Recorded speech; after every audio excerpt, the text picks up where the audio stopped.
Well, we've been having this conversation for a long time, I suppose. Yeah. So one of the things, I mean, I grew up with my mother painting, and my brother who's here also grew up with her painting. We would come home from school and grab something from the refrigerator, and you go up to her studio and see what she was up to. So we saw a lot, and a lot of this work is from, it goes back to 1965. That's okay. So when Yes. Mark was quite an elderly kid and I was still a young one, but when we were growing up around some of this work being made, and a lot of it, seeing it take shape and seeing it change, and having our snacks there. And one thing that was clear was that it wasn't just we who had always experienced you as a painter. It's that it slowly, I realized that you had really always thought of yourself, I mean, more than most people I know, you knew what you wanted to do early on, not just art, but painting, and that never changed. And what did that come from? At what point did you think and start thinking of yourself as a painter, or a painter to be? As you know, but they may not know, my mother also was a painter. So I grew up with her painting somewhere in the apartment, if that was possible. But I also grew up following her around museums, and I just loved painting with whatever paints I had as a kid. I went to the high school. I grew up in New York City. I went to the High School of Music and Art, and at that time, I really didn't want to go on to higher education, as it might be called. I just wanted to paint, and the notion of applying to colleges didn't appeal to me. Somebody mentioned Black Mountain College, that maybe that was a place where I could paint and maybe even learn how to think a little bit better or more clearly. And so I went between my junior and senior year to Black Mountain College. And that definitely sealed for me at the end of that summer. This was just a summer session that where the visiting artist was Theodorus Stamos, and the critic was Clement Greenberg, and the writer was Paul Goodman, and it was quite a summer, and and I was 16, and I enjoyed it thoroughly, and I came back realizing, yes, this is what I want to do, this is what I want to think about. The thing I care about most is the way things look, and I want to paint. And but I'm totally ignorant about everything else, and so I thought I should go and get some learning. Now there were some people at Black Mountain who had Paul Goodman, I think, had just been kicked out of the University of Chicago, and Bill Williams had taught there and had a bad experience, and everything that they said that was bad about Chicago made me want to go there. And what clinched it was that at that point it was still the Hutchins College, and you took placement exams.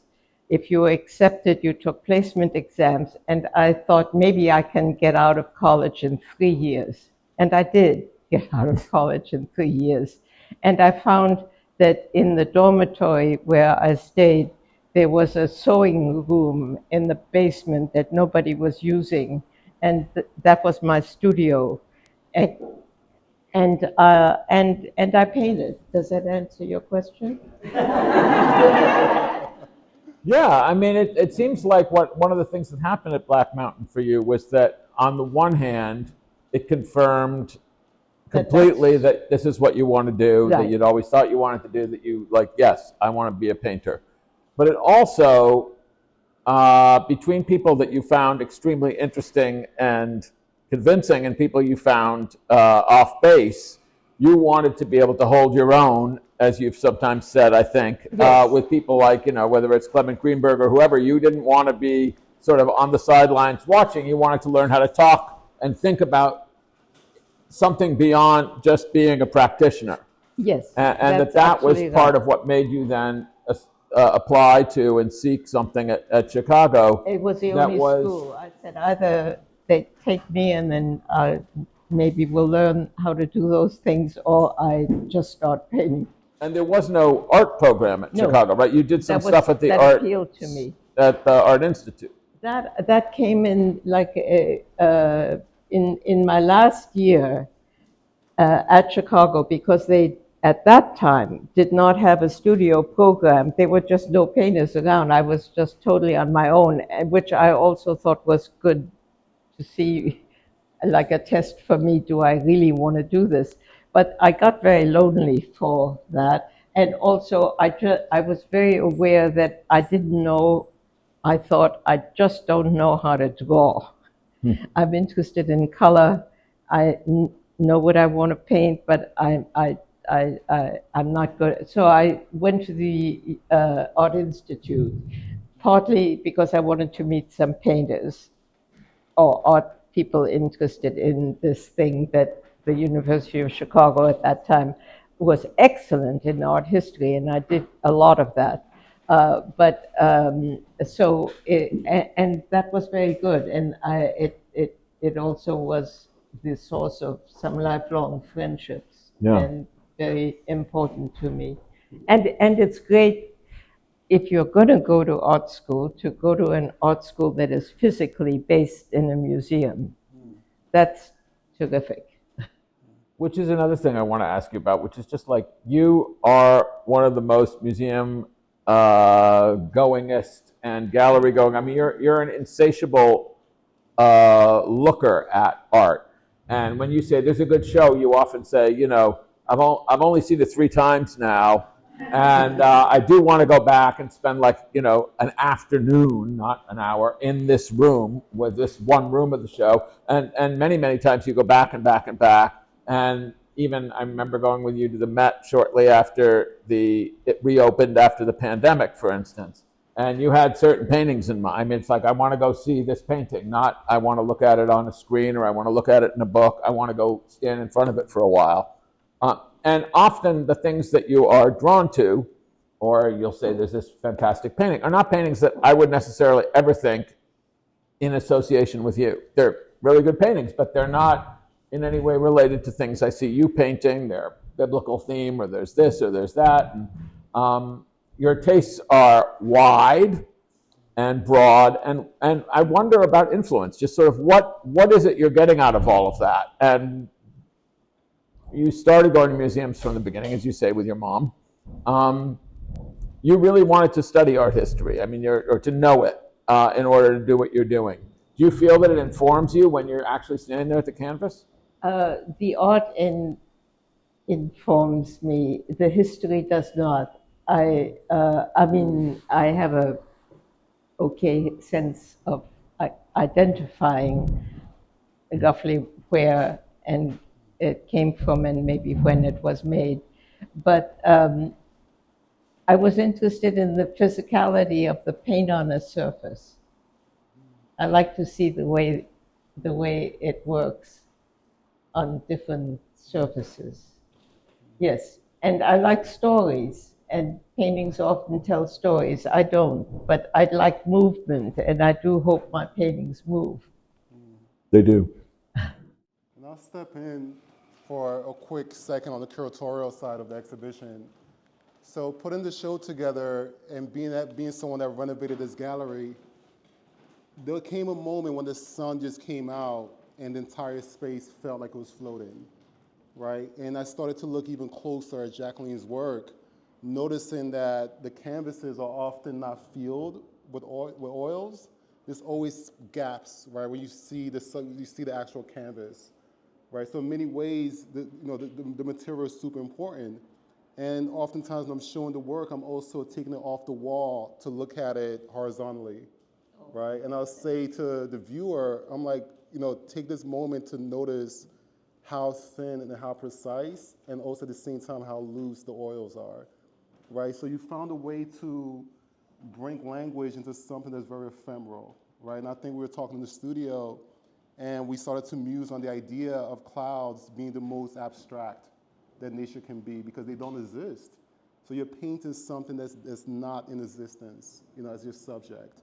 And one thing that you said that's very interesting to me is when you mentioned that history is not really, that important, but the images are, to a certain extent, right? But at the same time, I think about Philip's work, where the history is super important on the journalistic side, because you're covering things that might be deemed to be, on the side of genocide or the side of warfare, right? So I'm just thinking, here's this mother and this son team. One is painting this thing that doesn't quite exist, and the other one is writing about something that's so present. But it's for me, it's also very visual. Like the exciting part is often the visual part. The explanatory part is part of it. Yeah. They go together. But I think that, one thing that growing up with my mother as my mother entails, or has entailed to this day, is that people often say, they'll send me pictures of clouds and say, I'm thinking of your mother. I saw the sky differently. I saw more of the sky. I probably noticed it before, but I never noticed that I noticed it, And people become aware of clouds, or they'll say, like, I'll bet your mom would like this particular thing. But I also remember that when I was quite young at summer camp, and we had like a little few bucks that we could spend at the camp store, there was a science cloud poster. It was like classifying the different clouds. It had little photographs, cumulus, nimbus, a cloud atlas poster. Yeah. And when I thought, I'll get this for my mother, it's like $1. And I got it for Mom, and I brought it home, and quite typically when you present something to her, there's this moment of like total critical attention, right? Like, and it's like, did I totally screw up? And I didn't totally screw up, because she put it up on her wall, but she was very clear that she wasn't at all interested in knowing the names of these different kinds of clouds, or being in any way like mixed up in her visual mind by knowing like what made this cloud look like that, or why that cloud signaled such and such a kind of weather. Am I right? You're absolutely right, but I kept it. I mean, the other version of that is that it drives her nuts if you say, I saw an elephant floating by, or I saw your painting and it reminds me of a such and such, because it's very hard to unsee those things, and that's not what she's seeing. But I remember also, you mentioned you're a journalist. I remember you visiting me when I was working at the World Trade Center one evening.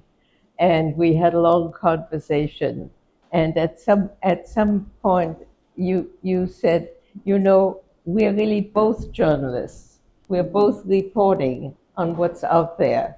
And that pleased me. Well, you are documenting something, certainly. You're recording and documenting. And at that point, you were doing those paintings that were what you called one-a-days? Yes. Where she would basically paint the cloud out the window as it went by the window, more or less. Like, it wasn't, some of these paintings, I said I saw her in her studio. Some of these paintings she worked on for years. Like, the main period would be a month or two, and then sometime later she would say, that's not right, and fix it. And things get changed, quite long after. Well, because the one-a-days are one-a-day. Right. But many of the bigger paintings, like the two on either side, even though the one on the left of that doorway has more layering than the one on the right, and it has a richer palette, or a more complex palette. I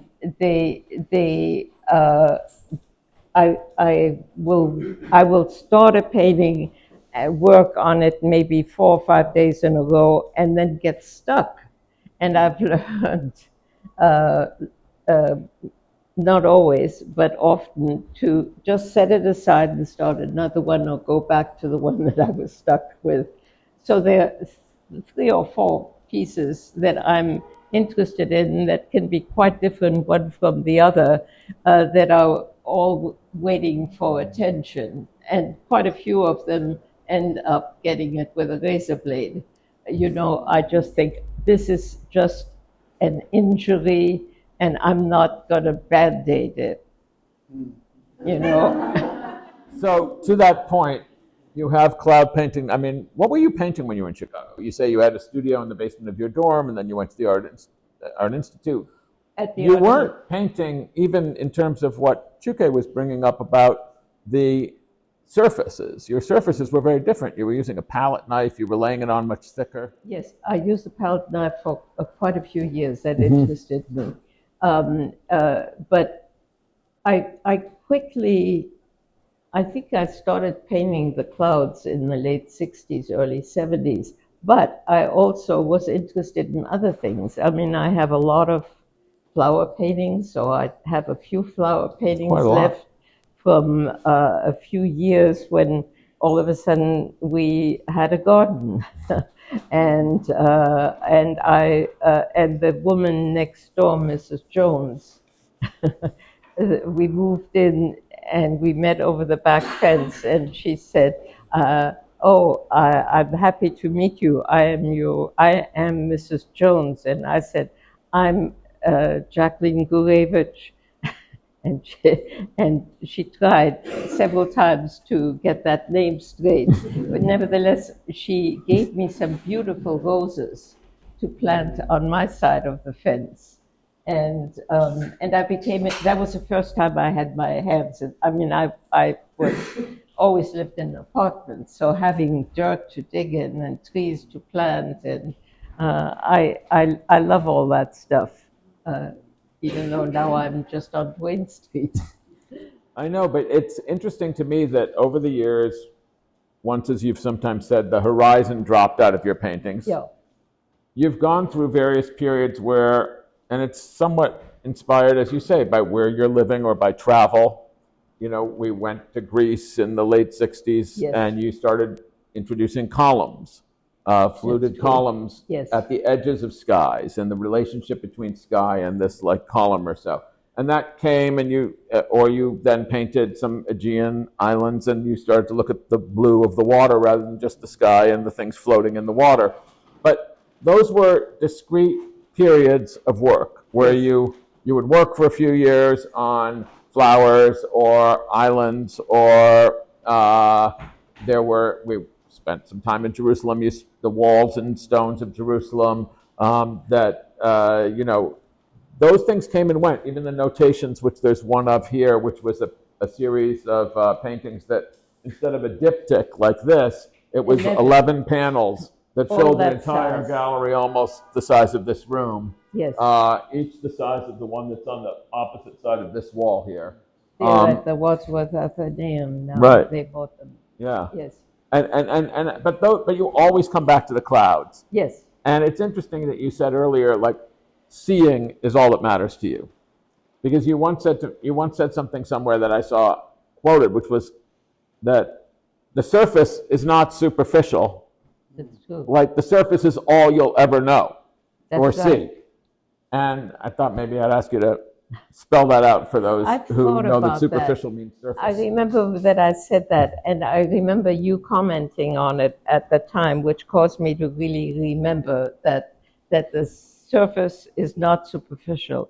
Well, I mean, what do painters do? They take a flat surface and they cover it in various ways, sometimes leaving parts exposed, sometimes having things which, if you stand at a right angle to it, you can see protruding from the canvas.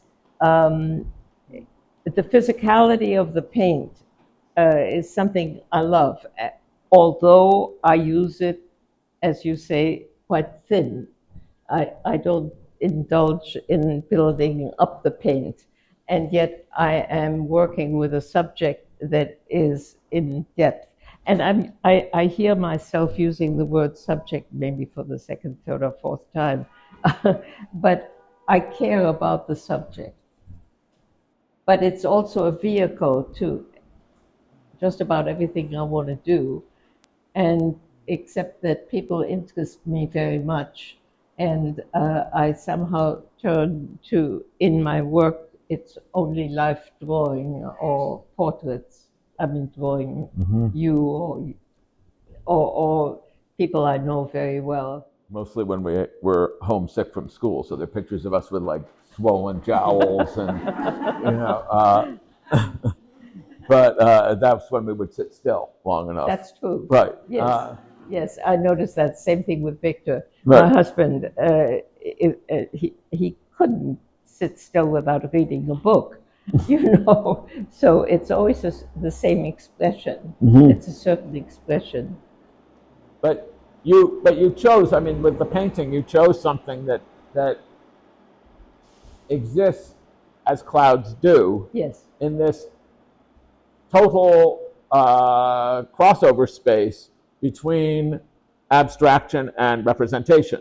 I mean, to represent it accurately is to be very abstract, and to represent it abstractly is to be very accurate. So I like that. right, and that seems deliberate, and it seemed Yes. like a way also for you to do what you wanted to do with painting as painting without having and negotiate all those debates out there that were defining people in ways you've always resisted being pigeonholed. That's right. That's right. Although I think I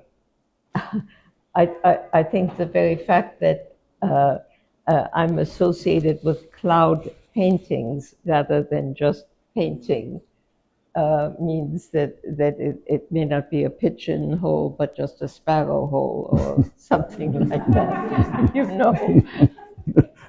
Oh, it's really good. Are there other cloud painters? I mean, who are the cloud painters who you've admired? Tiepolo, Oh, so good.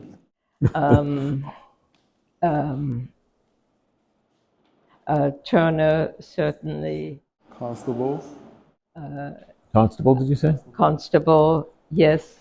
He's maybe a little bit too matter of fact, too documentary. I'm afraid that I'm a sucker for emotion. Yeah, Tiepolo would be very emotional. Right. Extremely emotional. It's funny, whenever I go to the Met, I make sure to walk up the grand staircase. That's right. Right, with the two massive Tiepolo paintings, they're like the holy grail for me. Right? Yeah. Yes. And it's interesting how he describes the bodies as the same way he'll describe the skies, and also the cartoons that the brothers made, the Tiepolo brothers made in the wing of the museum. They're this big, but they feel massive, right? Because he puts so much emotion into this thing that doesn't exist, into these clouds. You know, and I think of the paintings that you made, the one that you have there will carry some of the colors, you know, almost like that sort of mannerist, you know, the aesthetic tones that pop up in Tiepolo paintings. And I have a question. This is just something that I think about often, being that I'm someone that came late to Tribeca. I used to go to Pearl Paint, you know, when I was an art student, right? That was the first art store I went to. But that's on the other side. It's not on this side, right? So my first way of entering Tribeca was to take over, to have this floor. So with Philip and you and, you know, your entire family, like, how was it like moving into Tribeca in the 70s before the rest of us arrived? Because in many ways, I know I'm very late. You know, how was that? How was it to make art? How was it to sort of grow up just knowing that, you know, I feel by the time I was making art and going to art school, there was like, we knew what a superstar looked like. You know, we knew what, you know, what we're supposed to make, you know, but I'm also, so maybe I'm over-romanticizing the period of the 70s and 80s in a particular way, but did you feel that all of this was going to happen? And did you feel that you were going to be part of a zeitgeist? I did not feel that. I moved to my loft in 1978. I had a sabbatical year, and I thought I'm going to spend it in New York. And because I wanted to, I didn't want to be a tourist here all the time, coming from Connecticut. I wanted to spend it in New York. I wanted to see the people that I see not just on special visits when I get to New York, but see them on a regular basis. And I moved to and I looked all over the city for anything that had good light and that I could afford. And this was, at that time, affordable, and fortunately, it even became rent stabilized, so that it turned out to have a kind of continuity. I think I've lived here longer than any place else. It's almost 50 years. Yes, Yeah. exactly. And very happily. And at one point, Melissa Marks spent time there, who was a student and painted there, and it was good. Yeah. The Nobody neighborhood knew where has it was. changed. I mean, when you ask what was it like down here then, you'd tell people where you lived who'd grown up in New York City, you know, and people I went to college with or whatever, who'd spent their whole life here and thought they were pretty hip to New York, and they just didn't know where Duane Street was. They barely right. knew Chambers Street as like a subway stop. Like all these other streets between Canal and Chambers, that was a mystery to them. Like, you know, numbers, okay, maybe below the East Village, you start to get into like the Lower East Side. A few people knew that, or a few people knew a few streets in the West Village, but it really was off the map. And on her block, there was a couple of bars. There was a McCann's bar, which was an Irish bar that had a happy hour and then closed at like 8, you know, and because it was all these guys piling out of the offices at City Hall. It was city bureaucrats and lawyers coming from the courts. They'd go in. There was a classical New York Irish bar. And then there was Morgan's Meat Market, it was called, which is the on Greenwich Street, right? Yes. On Greenwich and like Reed. It's now a bodega type store, but it had, you know, a guy with a bandsaw who cut steaks. Yes. And again, after 5 p.m., there was nothing. Yes. There was nothing, and there was one of the things I liked about the place that I rented at that time, and still am in, is that it's on the same block as a firehouse. Yeah. And I was by myself at that time. I mean, my husband we were commuting. He was teaching full-time, I was teaching very part-time. But when I visited friends, or if I walked to my friend June Leaf on Bleecker Street, I could walk home at night, like in the middle of the street sometimes. There was not much traffic, but I felt safer there. And nobody would ever think who was like out to mug somebody that there would be anybody here to mug. That's right. Right? I mean, it was like nobody here. So crazy. And then, so Philip, like, when did you start to feel that you wanted to write? And I'm just like so curious about that. Because I do feel like artists raise the best like offspring for some reason. Maybe I'm like incorrect, but I think like I don't know. We met some of my mother's artist friends, and their offspring weren't the best, you know. But some of them were. I mean, I'm not going to get into lists of broken toys and stuff, you know.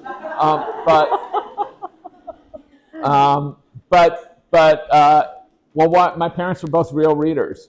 I think that probably more than anything, and both both really great speakers. I mean, there was a lot of language in the air, and as Mom said, she loved stories. So she, to this day, reads novels like, I wish there were more people who read novels like that. Literature would be doing better. You know, she just reads them back to back, and she reads serious ones, and she reads them at length and starts telling you the story when you're in the car or when you're on the phone, and it's a good story, and she gets the point of it in a way that makes it interesting, or that you might have gotten something else. But so I grew up with, I don't know, somewhere in there it occurred to me, it didn't occur to me that it was in any way like doing this, though later it did. It's very different though, because when you're writing, you're thinking about making something that is extremely multiple, right? You're going to write one copy of your manuscript, but ideally it's infinitely reproducible in a form that is not diminished, except for freakish first edition collectors, to anybody who receives it in any of its further iterations, whereas she's making Unique. one-off, singular things that, that's it. And if it, for instance, it happens when you're growing up that also you love a painting or so and it's hanging in the house and then there's a show and it gets sold and you don't see it again, which doesn't happen with books that you love. You lose the book or you lend it to somebody who doesn't return it and you go get another copy. So with that, are there any works here that you have a very fond memory of? Oh, so many. I mean, honestly, so many. It's like you put together a kind of greatest hits retrospective. I mean, I love this diptych, of course. I love these smaller clouds. I actually found when I came in here on the opening night and saw it for the first time, seeing, for instance, cloud painting number 1, and sort of being reacquainted with the whole sequence, because in my mind, and probably Mark, my brother, also, to some extent we can date these. You sort of have an idea of the decade at least that they belong to, just because they were in the studio and in the works. But cloud painting number 1 isn't actually cloud painting number 1, is it? That's good. Oh God, don't tell them that. I destroyed them. You destroyed number 1? Yes, I did. So tell us about this destroying. You talked about yourself with your razor blade. I remember being... There goes the museum acquisition I'm working on. No. It is cloud painting number 1. It is number 1. There were some infanticides first. Well, as you know, we moved over the years. So when you move and you're moving paintings, you have to create them or unroll them, unstretch them and restretch them, and they never fit regardless of. So if I have never, let's put it this way, I keep a checklist of all my paintings. I have cloud paintings, I have the Hunter paintings, I have flower paintings, I have the Jerusalem paintings, and I have quite a section of the destroyed paintings. And they are not photographs, they're just hand sketches of them. And I have never regretted them.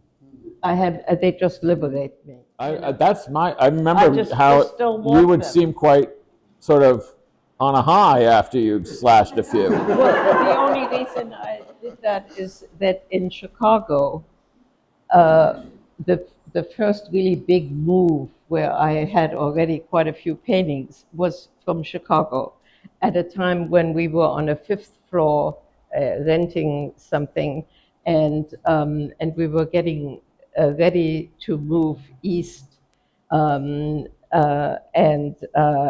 I was looking around the studio, and I just unstretched, broke down the stretchers, and rolled up maybe 8 or 10 things that I really felt don't deserve to move.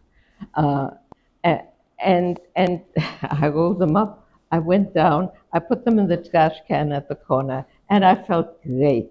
And then I went upstairs, and I looked out of the window, and somebody took it. Somebody was there, and he was going like that, and then he walked away with a roll. And that's why I slashed them now. Q&A? Yeah, please, anybody? Yeah, so with that, we just enter the Q&A. Maybe some add-ons, people that may know these stories already, or just any questions for anyone.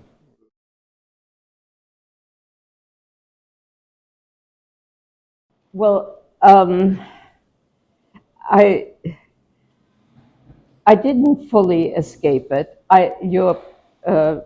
Mirella is my dear friend from high school, so she knows me over over many, many years. I didn't fully escape it, but there came a point where I refused to show any shows that were called women's shows, because I said, that's not what I paint. I am a woman, my hair is now gray, but it was black, it's no more, it's not relevant. I really disliked it. And I remember writing a letter that is somewhere, I think it got published within the organization that was having another woman's art show. I remember writing that, saying that a woman's art show to me is like saying an impotent show. And I don't do that kind of work. I know I'd rather not show, but that's not my affiliation. Did you ever feel that being a painter who is a woman made it harder for people to sort of take seriously or look at as like that it ever got in your way, that anybody sort of being a woman made it more difficult, is I guess what I'm asking. I'm sure that I'm sure it made it more difficult.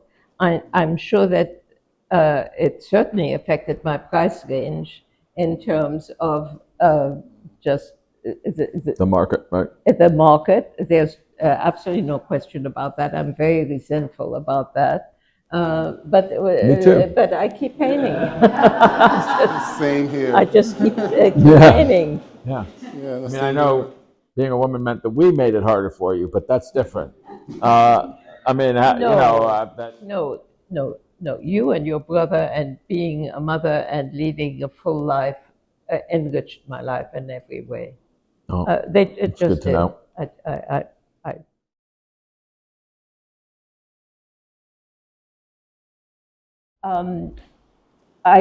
I learned. I felt very embarrassed at feeling that I couldn't draw well.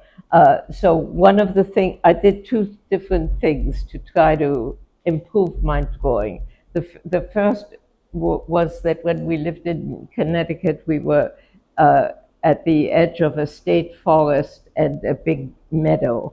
I would go into the edge of the meadow, sit in the shade of one of the trees, and try to draw skies. So that helped me. I felt that my drawing improved a little bit. I also I was at some point invited to teach at Cooper Union when I started spending more time in New York. And I was given a choice of teaching painting one or drawing one. And to my surprise, I sort of blurted out drawing one. And I did, and that helped me enormously. And it was wonderful because people draw in so many different ways, and no one of them is the best way. And watching, it isn't what I said or how they improved, but it's just seeing a group of really gifted students maneuver with those materials. It was very interesting. So I'm feeling more comfortable with it.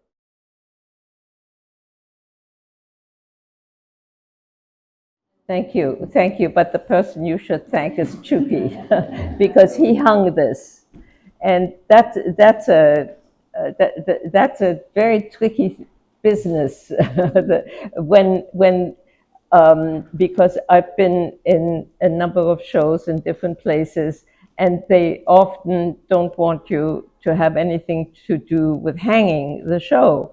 And this, to me, when I first encountered it, I thought, well, that's ridiculous. You don't know anything about these paintings, and which came first. And so I've learned that if you're in good hands, it'll be well hung. One of the things that I really like, not only about the way he hung the show, but is also that it has natural light, both front and back. And when you come here on a sunny day, it can be right on the paintings, and that's fine. I like that. That's what my work is about. One thing that you may not be able to see if you don't know the paintings from or here, is that if there's one other theme that keeps coming back in your work, it's looking down from the sky. I remember you were in a show, I think it was at Rutgers in the 70s. Yes.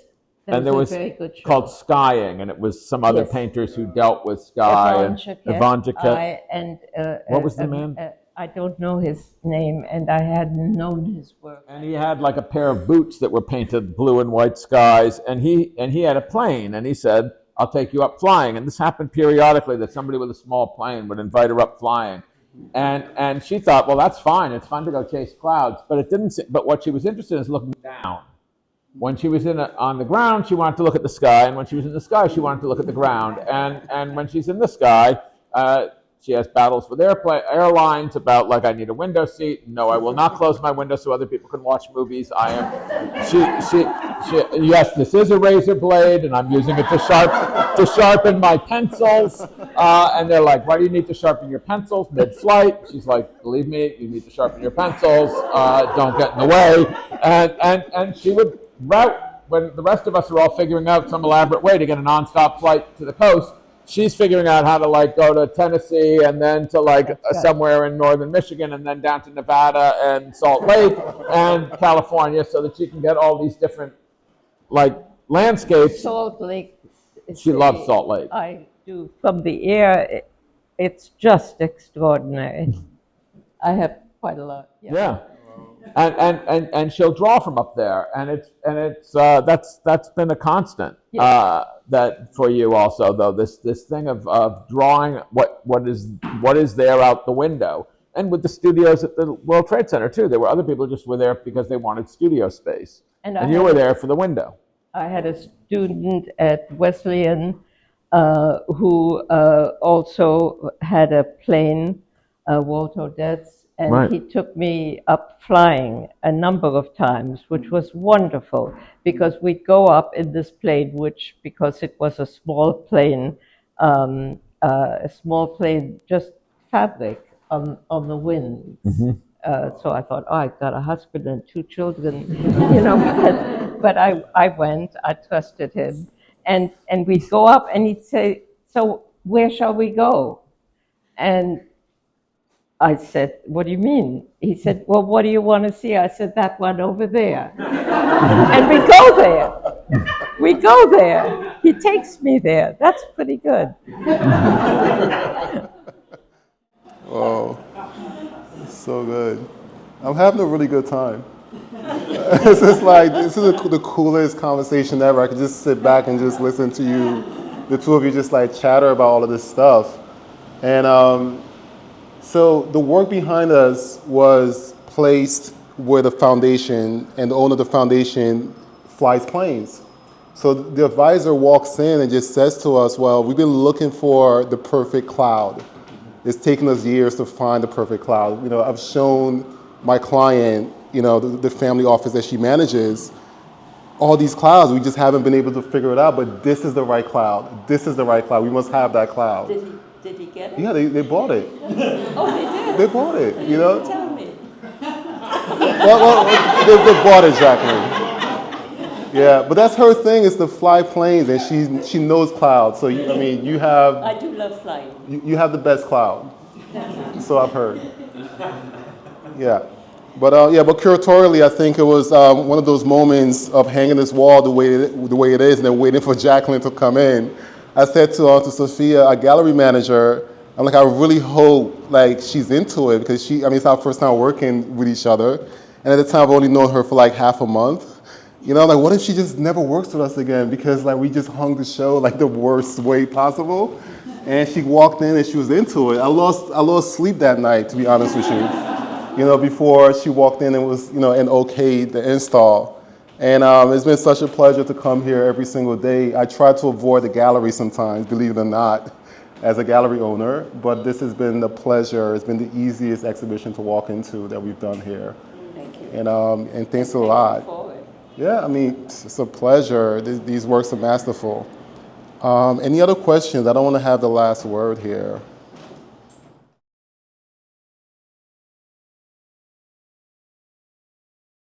we did walk across, we did cross the border from France to Spain, over, my mother and I, and it did involve walking up a mountain, up part of a mountain and down on the other side. But my mother was an extraordinarily strong woman, and she simply made it all seem like an adventure. You know, at that point, my father had come to, my father had, we were living in Paris. My father was sent to New York on a business trip. And my father had a very shrewd sense of what was going on in the world, and that we should leave France and how to get me there. And he was supposed to negotiate something, and he asked the people he was negotiating with, would they hire him, and would they then give visas to my mother and me. And so this is my story. Millions came that way. There's nothing special about it. There's nothing heroic about it. You know, in retrospect, it may sound that way. To me, it was like an adventure. It was very exciting. I was just a kid. Well, thanks a lot, Jacqueline. Thank you so much.